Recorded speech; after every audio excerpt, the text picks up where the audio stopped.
حضرت عمر کا زمانہ تھا، مصر فتح ہو گیا، حضرت عمر بن عاص گورنر بنے۔ رواج یہ تھا مصر کے اندر کہ ایک دریا چلتا تھا، دریائے نیل، اور سارے مصر کا انحصار اسی دریا پہ تھا۔ فصلوں کو پانی بھی لگتا اسی سے، جانور بھی اسی سے پانی پیتے، کھیتیاں بھی اسی سے سیراب ہوتی۔ سال کے بعد وہ دریا خشک ہو جاتا تھا، سال کے بعد وہ دریا خشک ہوتا، اور جب خشک ہوتا نا تو ایک کواری لڑکی قتل کر کے دریا میں ڈالتے، پھر وہ دریا چلتا۔ آج بھی بہت ساری جگہوں پہ اوہام پرستی ہے، کہتے ہمارے آستانے کا طریقہ ہے۔ میں نے کہا آستانے کا اس آستانے کا طریقہ ہوتا ہے جس آستانے کا تعلق در مصطفیٰ سے ہوتا ہے، باقی کسی آستانے کا اپنا کوئی ذاتی طریقہ نہیں۔ طریقہ وہ جو میرے نبی پاک کا طریقہ ہے، اس سے ہٹ کر کون سا طریقہ ہے؟ ہمارے آستانے کا طریقہ ہے، ہماری یہ رسم ہے، ہمارا یہ رواج ہے۔ اٹھا کے بھاگ جاؤ رسم و رواج، ہمارے رسم و رواج رسول اللہ کی سنت کے پابند ہیں۔ سارے بولیے صلی اللہ ہو، پھر ایک دفعہ پڑھیے درود شریف صلی اللہ ہو، 3 دفعہ کر لیں تاکہ طاقت آد ہو جائیں۔ صلی اللہ ہو نبی پاک صلی اللہ علیہ وسلم کا طریقہ اصل طریقہ ہے۔ حضرت عمر فاروق کو جناب عمر بن عاص، اور کہتے ہیں کہ پکا طریقہ یہ تھا کہ جب تک لڑکی قتل کر کے ڈالتے نہیں تھے دریا چلتا نہیں تھا۔ حضرت عمر کو خط لکھا کہ حضور یہ معاملہ ہے، اور لوگ مجھے یہی کہتے ہیں، میں نے لوگوں کو سمجھایا ہے کہ اسلام ظلم کا حکم نہیں دیتا، ظلم کی اجازت نہیں دیتا، کیسے لڑکی قتل کی جائے؟ اب آپ بتائیں کیا کرنا ہے؟ حضرت عمر ایمان، یقین، استقامت، پہاڑ ہے یہ لوگ۔ حضرت عمر نے 2 خط لکھے، ایک حضرت عمر بن عاص کے نام، دوسرا دریائے نیل کے نام۔ 2 خط لکھے، ایک خط لکھا دریا کے نام، ایک خط لکھا عمر بن عاص گورنر کے نام۔ گورنر کے نام خط لکھا تو فرمایا جتنے یہودی ہیں، عیسائی ہیں، کمزور ایمان والے، سب کو دریائے نیل پہ لے جا، اور میرا یہ دوسرا خط دریا میں ڈال دے اور سب کے سامنے ڈال دے۔ کہتے ہیں یہ خط پڑھنا چاہے تو تجھے اجازت بھی ہے، سنیے اور سر دھنیے اور سوچئے کہ اصل کمزوری کہاں آئی ہے۔ رمضان کے سب سے پہلے جمعے میں سب سے اہم موضوع چھیڑا ہے، کمزوری اور نقص واقعہ کہاں ہوا ہے۔ حضرت سیدنا عمر بن خطاب رضی اللہ تعالیٰ عنہ نے دریا کو مخاطب کر کے لکھا، ہو دریا، اگر تو کہتا ہے نا کہ لڑکی قتل کر کے پھینکی جائے گی تو میں رسول اللہ کا ماننے والا ہوں، میں ظلم نہیں ہونے دوں گا، ہمیں تیرے پانی کی ضرورت ہی کوئی نہیں، تو بے شک پانی نہ دے، اور اگر تو اللہ کے حکم سے بہتا ہے، اگر تو اللہ کے حکم سے بہتا ہے تو پھر اللہ کا بندہ اور مصطفیٰ کا غلام عمر تجھے حکم دیتا ہے کہ فوراً بہنا شروع کر دے، فوراً منٹ نہ لگانا۔ حضرت سیدنا عمر بن عاص فرماتے ہیں لشکروں کے لشکر لے کے میں دریائے نیل پہ پہنچا، اور بھرے مجمع میں جناب عمر کا خط میں نے ڈالا تو دریا نے بہنا شروع کر دیا۔ فرماتے ہیں دریا بہنے لگا اور غیر مسلم کلمہ پڑھنا شروع ہو گئے۔ لوگ مجھے کہنے لگے کیا دکھایا ہے جو کلمہ پڑھ رہے ہیں؟ تو میں نے کہا دکھایا کچھ بھی نہیں، یہ حضرت عمر کے ایمان کی قوت کی برکت ہے کہ بہت سارے لوگوں نے کلمہ پڑھنا شروع کر دیا۔ یہ ایمان کی قوت، ڈرا ہوا مسلمان، سہما ہوا مسلمان، یہ کبھی امریکہ کے پیچھے بھاگتا ہے، کبھی یورپ کے پیچھے بھاگتا ہے، کبھی ادھر جاتا ہے، کبھی ادھر جاتا ہے۔ اپنی دنیا آپ پیدا کر اگر زندوں میں ہے، سر آدم ہے، ضمیر کن، فقہ ہے زندگی۔ جب ایمان کی طاقت پیدا ہوتی ہے، جب قوت پیدا ہوتی ہے، پھر انسان کے اخلاق سمر جاتے ہیں، پھر اس کا نظریہ سیدھا اللہ رسول کی ذات پر جا کے کھڑا ہوتا ہے۔ جنہیں آزمایا گیا تھا حضرت ابو بصیر رضی اللہ تعالیٰ، ہمیں تو تھوڑا سا جھٹکا لگ جائے نا مذہب کا، تھوڑا سا لوگ دین کی طرف آتے ہیں، اس میں نا تھوڑی تکلیف ہے۔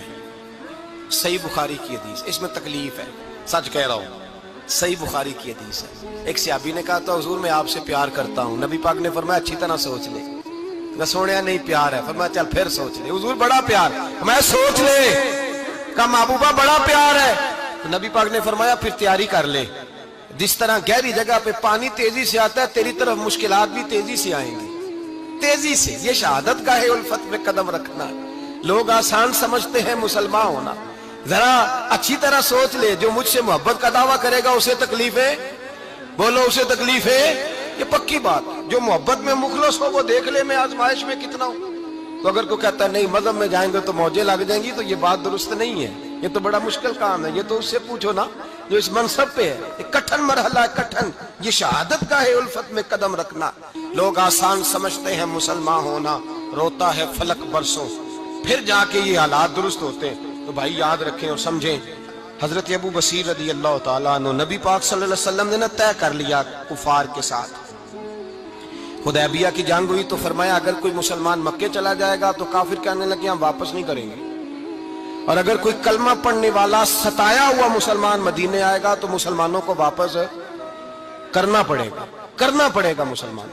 مسلمان اپنا بندہ نہیں رکھ سکتے، اور مسلمانوں کا کوئی شخص غلطی سے بھی مکے چلا گیا تو مکے والے واپس نہیں کریں گے.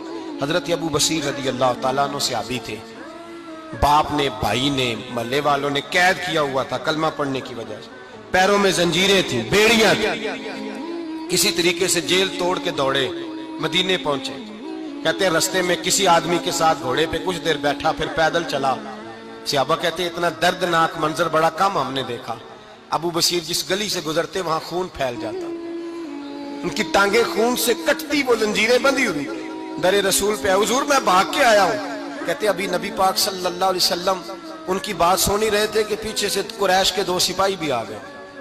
کہنے لگے یہ بھاگ کے آیا ہے اور آپ کا وعدہ تھا کہ آپ واپس کریں گے. چشم زدن میں ذرا سوچنا، چشم زدن میں تھوڑی دیر کے لیے غور کرنا کہ ہمیں ہمارا استاد، ہمارا پیر دھتکار دے کہ جا دوڑ جا، تو کہتے ہیں بسم اللہ جناب یہ جا رہے ہیں. ایمان کی پختگی دیکھیں، اس نے تو ہمیں نکال ہی دیا جی، وہ کیسا بندہ ہے. یہاں تو کسی کے یہاں کوئی فاتحہ پڑھنے نہ جائے تو لوگ بگڑ جاتے ہیں. کہتے ہیں اس نے سلام نہیں لی، فاتحہ نہیں پڑھی، بس ختم، اس کو احساس ہی نہیں.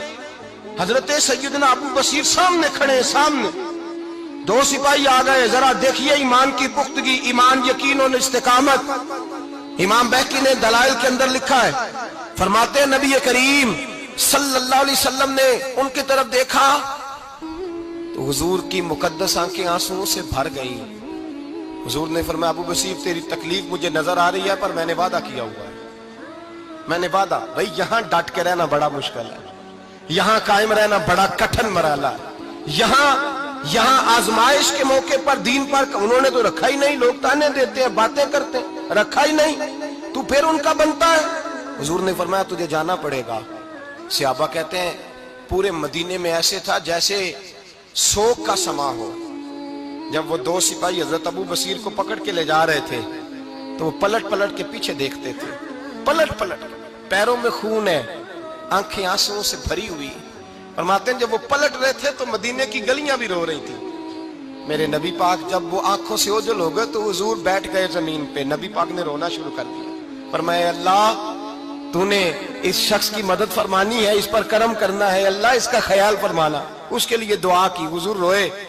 حضرت ابو بصیر باہر نکلے تو وہ جو کافر تھے نا وہ کہنے لگے تو بڑا بنتا تھا ان کا، انہوں نے تجھے رکھا نہیں، تجھے رکھا بھی نہیں. تو حضرت ابو بصیر نے تھپڑ مارا منہ پہ. کہنے لگے میں وہ نہیں جو تھوڑی سی بات سے بدل جاؤں. ایمان، یقین اور استقامت کی دولت ملی ہوئی ہے.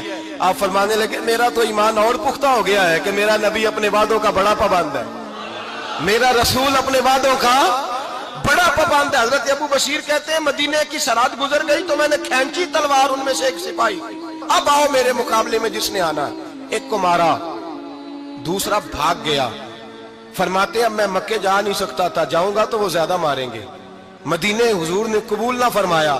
فرماتے ایک جنگل میں جا کے العیس نام کی ایک بستی تھی، وہاں ڈیرا لگا لیا. دریا کے کنارے پانی پی لیتا، پتے کھا لیتا. تن تندور ہڈاں دا بالن تے اسی ہاواں نال تپایا. کپ کپ مکیاں پیڑے کیتے تے اتوں صبر پلیتھن لایا. تن دی ہانڈی تے من دا سالن اتے لون صبر دا پایا. غلام فریدا وے میں ساری تیری، غلام فریدا وے میں ساری تیری، تینوں وجہ یقین نہیں آیا. فرماتے سالوں پتے کھائے، اب جو بھی وہاں سے تنگ ہوتا وہ میرے پاس آ کے پناہ لیتا. جس کو مکے والے مارتے میرے پاس آ کے کہتے تانے دینے والے آ کے کہتے ہو تم کس طرح کے نوکر ہو، تمہیں تو انہوں نے رکھا ہی نہیں. ہم نے کہا چپ کر جا، وہ ہمارے آقا ہیں، وہ ہمارے آقا ہیں، رکھیں تب بھی ٹھیک ہے، نہ رکھیں اللہ اکبر. ایمان دیکھو، قوت دیکھو. جیڑیاں خسماں دی وچ رضا بسن پاگ جاگ جاندے اونا گولیاں دے تے میں گڈی ہتھ ڈور سجن دے. او جنج رکھے اونج رہنا ہے، واجب نہیں جے وچ شریعت مندہ خسم نو کہنا. فرمایا بس ٹھیک ہے، جس طرح حضور راضی ویسے ہی ہم راضی. حضرت ابو بصیر رضی اللہ تعالیٰ عنہ کے پاس 300 صحابہ کٹھے ہو گئے. 300 حضرت ابو بصیر جب مدینے کی سرحد سے گزر رہے تھے نا تو نبی پاک نے ایک آواز دی تھی، فرمایا ابو بصیر ایک وقت آئے گا کہ میرا پیغام تجھ تک پہنچے گا، ایک ٹائم آئے گا۔ حضرت ابو بصیر سے جب کوئی کہتا نا کہ زندہ کس بات پہ ہو تو فرمانے لگے مصطفیٰ کے فرمان پہ بڑا یقین ہے، بلاوا آئے گا، مجھے یقین ہے کہ مجھے بلاوا، بڑی امید ہے سرکار قدموں میں بلائیں گے، اور کرم کی جب نظر ہوگی مدینے، مجھے یقین ہے کہ مجھے بلاوا۔ حضرت ابو بصیر رضی اللہ تعالیٰ عنہ فرماتے ہیں کہ وقت گزرتا گیا، 300 لوگ اکٹھے ہو گئے۔ جب کوئی مسلمانوں کا قافلہ مکے کے پاس سے گزرتا تو مکے والے لوٹ لیتے تھے۔ حضور نے بھی اجازت دی مدینے والوں کو، اگر ان کا قافلہ کوئی آئے تمہیں بھی حملے کی اجازت ہے، کفر کا مال مال غنیمت ہے۔ حضرت ابو بصیر کہتے ہیں جب بھی ہمارے قریب سے وہ رستہ تھا شام کی طرف جانے کا، جب بھی کافر گزرتے ہم ان کے قافلے پکڑ لیتے، لوٹتے، ہم بھی ان کو اس طرح کی سزا دیتے جو مسلمانوں کو دیتے تھے۔ فرماتے ان کا جینا محال ہو گیا، ہاتھ باندھ کے نبی پاک کی بارگاہ میں گئے، کہنے لگے یہ شرک ختم فرما دیں اور آپ ان کو بلا لیں۔ حضرت ابو بصیر فرماتے ہیں میں بوڑھا آدمی تھا، دن بھر میں کام کرتا، محنت کرتا، اس علاقے میں کھیتی باڑی کرتا، جب رات ہوتی تو میں کسی پہاڑ کے ٹیلے پہ بیٹھتا اور مدینے کی جانب منہ کر لیتا، اور میں انتظار کرتا بلاوا کب آئے گا، کب حضور کا پیغام آئے گا، میں انتظار کرتا۔ حضرت ابو بصیر رضی اللہ تعالیٰ عنہ بیمار ہو گئے، شدید بیمار، سخت بیمار تھے، تو قریش نے شیخ ختم کی۔ حضرت ابو ہریرہ کہتے ہیں نبی پاک نے 2 صحابہ کو رکا دیا، فرمایا جاؤ اسے جا کے کہو آ جائے، اسے کہو آ جائے۔ صحابہ کہتے ہیں ہم پہنچے تو ان کا آخری وقت چل رہا تھا، آخری ہجکیاں تھیں، ایمان اور یقین دیکھو، آخری ہجکیاں۔ لوگ کہتے ابو بصیر وقت آ گیا، وہ کہتے نہیں ابھی وقت نہیں آیا، وقت تب آئے گا جب نبی پاک کا بلاوا آئے گا۔